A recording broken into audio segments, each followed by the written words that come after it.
Just showed up to the ranch here with this piece of metal and plastic that I brought with me, and I didn't set a camera up, but I saw a rat crawling up in the rafters, and I think I might have got him. Let's go see if we can find any evidence.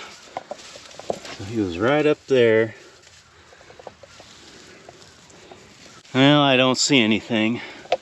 Who knows? That doesn't for sure mean I missed. It just means it wasn't a immediately lethal shot. Well, what the heck?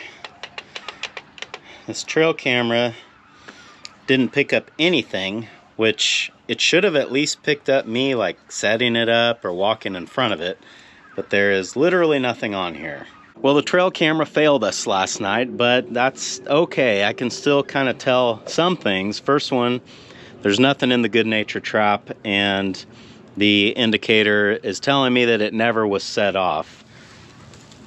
And I can also look up in there and see a bunch of bait still. And then the cat food hasn't been touched either. I brought some more stuff with me today to kind of continue the battle here. A type of trap that many of you suggested I should use, although I haven't had much success with it in the past. I figured, hey, let's go ahead and try it again. What do we got to lose? We'll get that stuff set up here in a little bit, and then I might go ahead and re-zero this guy right here, because I really felt like I was on that rat, but I can't really find any sign that would indicate that I actually did get him. I've got to do a quick little service on the 8N, and then I would like to get started with the gate project, which is just going to entail cutting these pipes out today and hauling them back to the shop so that I can start welding the gate together before bringing it back and hanging it up. But before we do any of that, you guessed it, we got to feed cows. That's what's going on today on Farmer Tyler Ranch.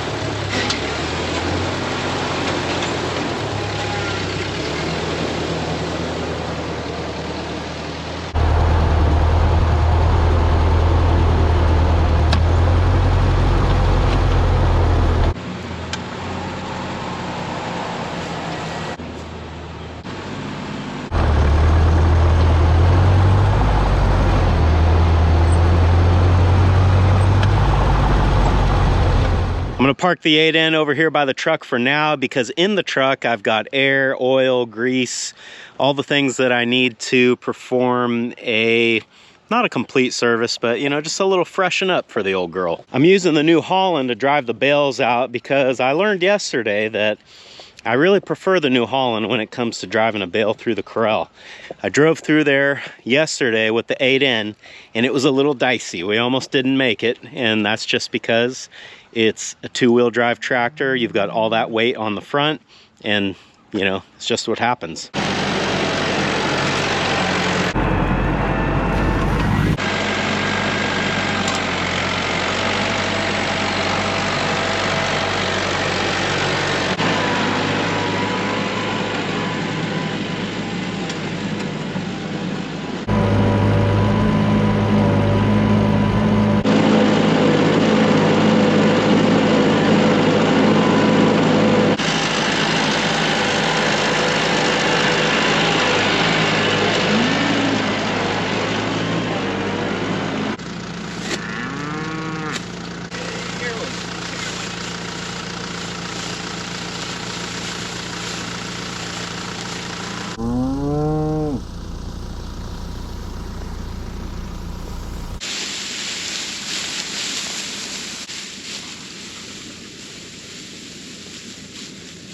Well, as you can see, I'm back to rolling bales out by hand.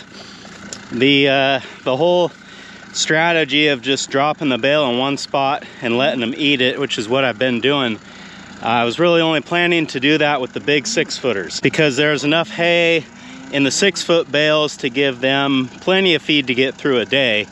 But now that we're down to the 4-footers, this is like the perfect ration for them for one day. And if I didn't unroll it, there wouldn't be enough room for them all to get around that bale if I just like dropped it out there. So I don't know if I'm making sense. With the big 6-footers, there is also not really enough room for them all to get around and eat at the same time, but there's enough hay there that once the more dominant cows got full, they would walk away from it, and then the other ones could come up and eat, and it worked out fine. But with these smaller 4-foot bales, if I didn't unroll them, I think the less dominant cows would probably not get much or really anything to eat. But you can see with it rolled out, even with the small bale, this is pretty long. I couldn't even venture a guess of how far this is. I'd say 100 yards or maybe even a little bit further. So there's plenty of room for everybody to get in here and get some.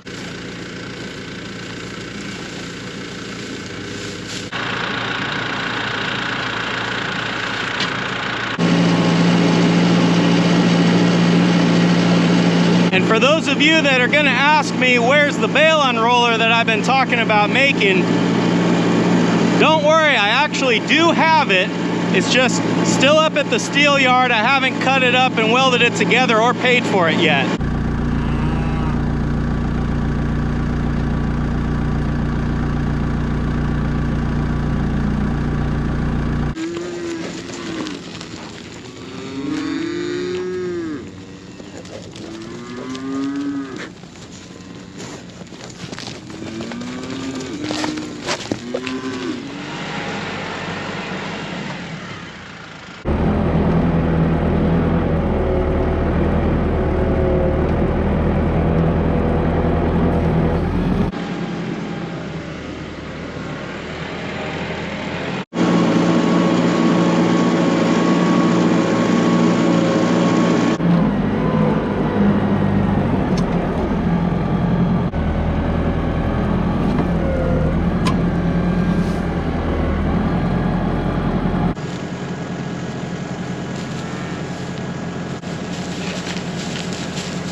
Calves, on the other hand, I'm still doing the drop bale style. I'm not sure how much longer I'll do it.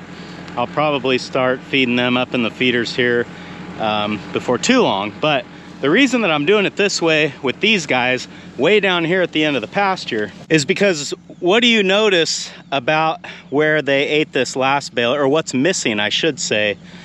Right here where the bale was, where they ate it, where they were standing and circling around trying to get to it, there's no more smut grass. So I'm curious, next summer, are we gonna have a big blank spot with no smut grass here? Will the smut grass come back stronger than ever because of the fertilization from bale grazing? I'm not really sure, but I figure I wanna try this in a few more spots and not really keep track of where they're at and just kind of keep a mental note. And I'm sure you guys will remind me as well to come back and check. Although when I'm irrigating, it'll be painfully obvious if there's big spots with no smut grass. Of course, as bad as they got that tore up, I'm wondering if anything's gonna come back, or if maybe I shouldn't come throw some seed on top of that.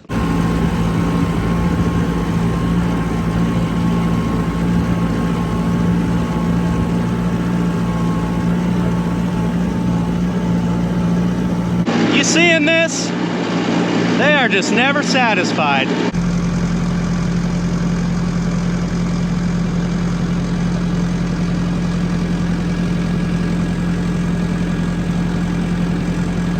And now I guess they realized either they can't get at what I just gave the calves, or what I just gave the calves is exactly the same thing that they've got.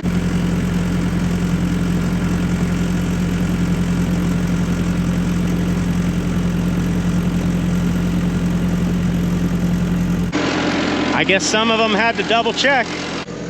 Oh, you're being a good girl. Okay, come on. Next thing on the list is something that a lot of you guys have suggested I try, and that is one of these bucket mouse traps. First step is fill it, I don't know, about probably a quarter to a third of the way with water.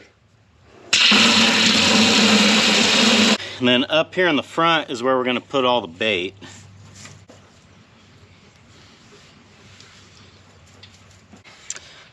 flip that over, attach it to the bucket.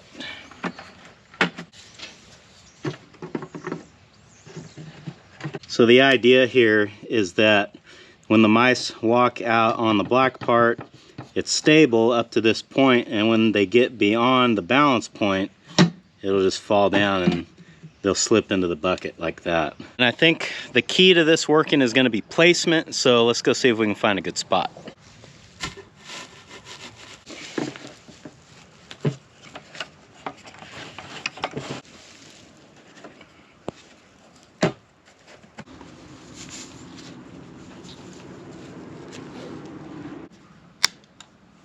Well, hopefully the trail camera works better tonight than it did last night, and hopefully the bucket trap works. I honestly don't have high hopes for it. I haven't had great luck with this in the past, but what I do like about it is that if it did work, it could just sit there and catch mice all night long. I mean, you could get like 50 of them in that bucket if they kept falling in.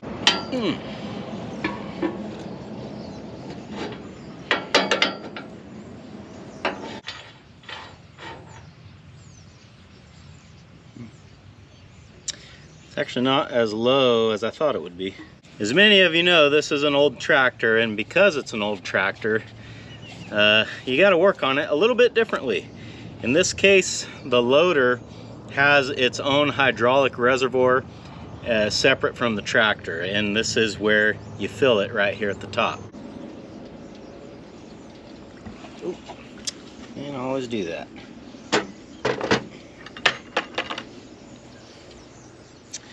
Well, now I'm gonna make a mess, aren't I?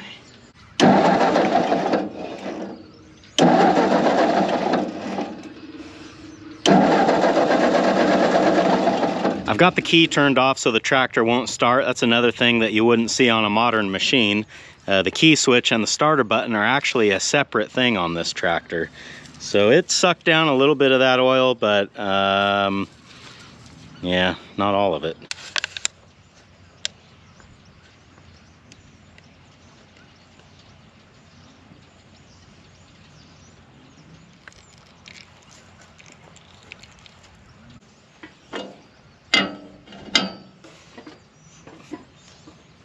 Not too often that the engine oil is in the operating range when you check it, but it actually looks fine right now. So I think the last thing that I really, well, two more things I wanted to do to this tractor, go around and grease all the grease points, and then the last couple times I've used it, it looked like the front tires were a little bit low on air, so I want to check that as well.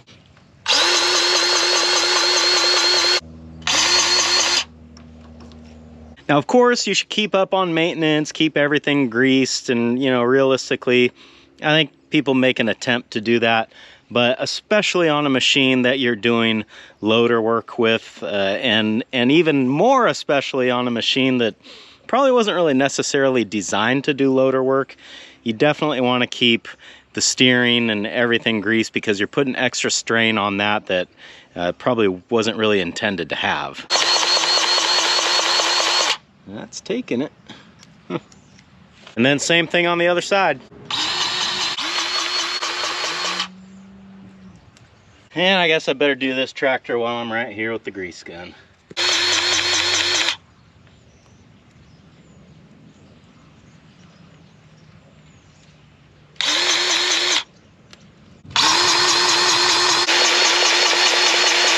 That's gonna be tough to get at. I was just thinking I don't lay in the dirt enough the other day. Probably right in front of you guys too. I'm betting this doesn't get greased that often because it's kind of hard to get to. But I knew it was there, so I've surely done it before. I don't know, I guess it's good.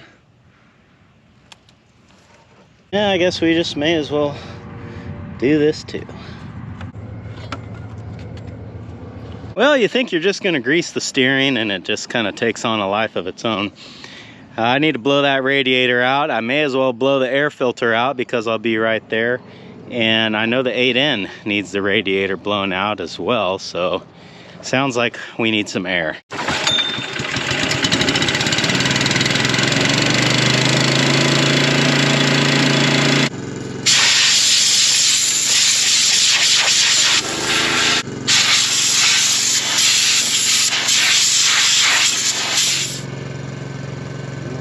20. Surely they can go to 30 or 35.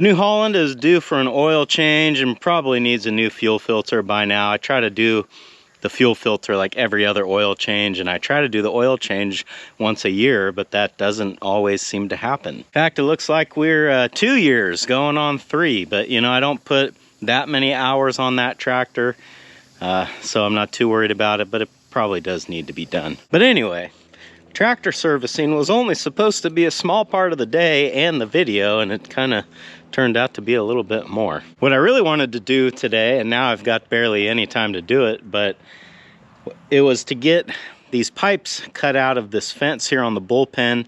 And if you missed the video where I talked about what the plan is here, I want to cut these out and then use them to make a gate to go in this spot instead of having a permanent fence. Here goes nothing.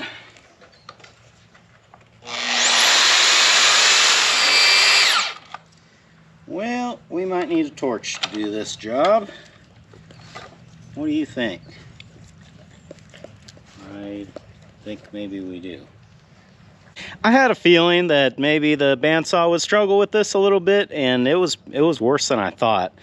That blade's pretty hammered, this pipe is hard, and you know, it's not really the right tool for this job. What I need is a torch. We'd be done by now if I had a torch over here. So I think that's probably the way to go, because the bandsaw just not gonna get it done. Well, if I'm not gonna get anything done on this, then we may as well try to get a good 0 on the old pellet slinger over here. So if I do happen to get another good shot at a rat, I will hopefully hit it this time. About right.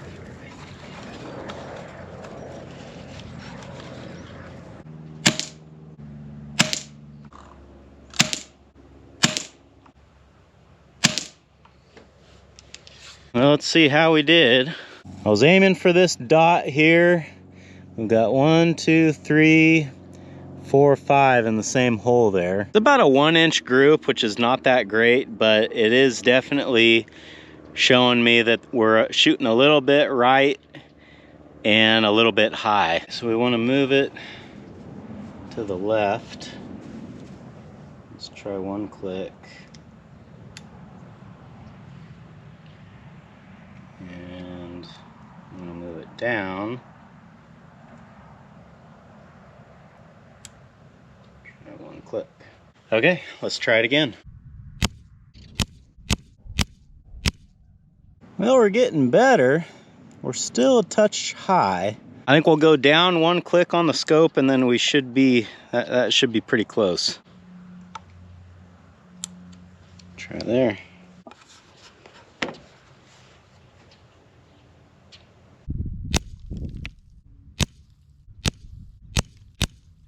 So we're shooting down here. It still looks high to me. Let's see if we can drop it a little bit more.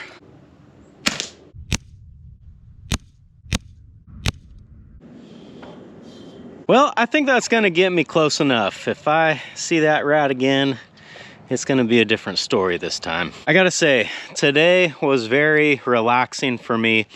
These are just my favorite kinds of days. The weather's perfect, and I didn't have to go anywhere. I didn't have to get parts or hardware or go to the steer pasture. I could just come here in the morning, turn my truck off, and not have to start it up again until it's time to go home. I've got to appreciate these days when I get them, because they don't seem to come around as often as you might think. But I think it's about time to pack it up, head on home, and see what Bree's making for dinner. Thanks for hanging out with me today, guys, and I hope I'll see you again on Farmer Tyler Ranch.